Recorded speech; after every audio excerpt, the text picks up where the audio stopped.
central Franklin County, northeastern Gasconade County, until 4 p.m.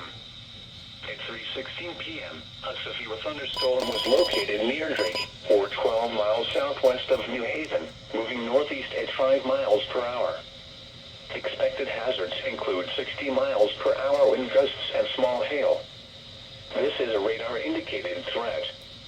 The following impacts are expected. Expect damage to roofs, siding, and trees. Locations impacted include mainly rural areas of west central Franklin and northeastern Gasconade counties. Seek shelter inside a well-built structure and stay away from windows. The storm is capable of producing damaging winds.